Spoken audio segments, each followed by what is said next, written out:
तो ये खुद पे ध्यान नहीं दे रही हैं।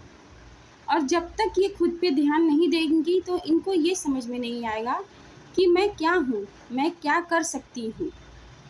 और इसलिए ये एकदम गिव अप की एनर्जी में है, एकदम गिव अप की एनर्जी में है कि नहीं, अब मुझे इस चीज़ को झेलना नहीं है, मुझे इस चीज़ से कोई लड़ाई झगड़ा नहीं करना है।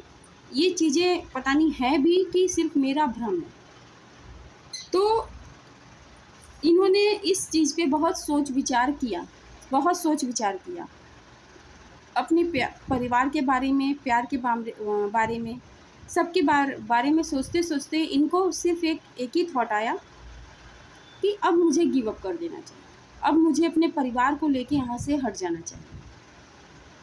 अब ये, लेकिन इनको ये बात नहीं पता कि अगर जो चीज़ें हमारे परिवार में की जाती हैं,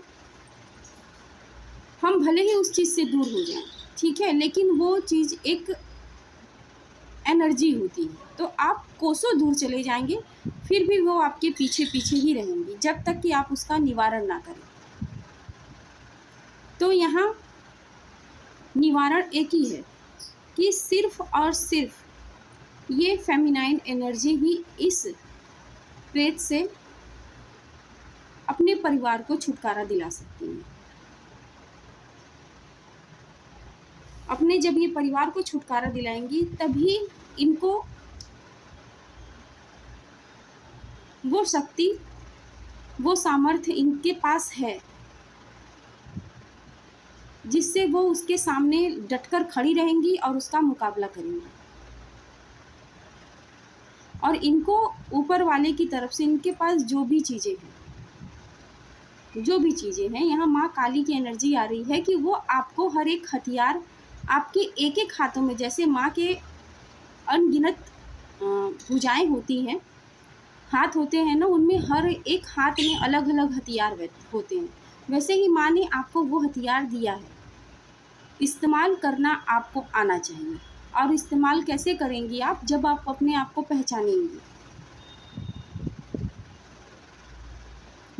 जब आप अपने आप को पहचानेंगी तब देखेंगी आपके सामने कि जो है वो आपके सामने कुछ नहीं है, और साक्षात माँ काली की एनर्जी है यहाँ पर आपके साथ है कि वो चाहकर भी आपका कुछ बिगाड़ नहीं सकता। सिर्फ आप खड़े तो होइए, भगवती आपके साथ है।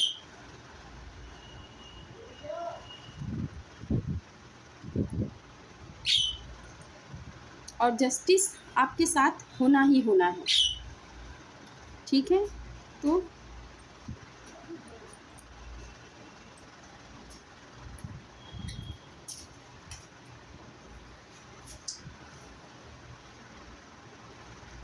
थैंक यू सो मच आप सभी को। भगवती भोलेनाथ आप सब पर विशेष कृपा बना के रखें, और जिसके लिए ये रीडिंग है उन तक ये पहुँचे।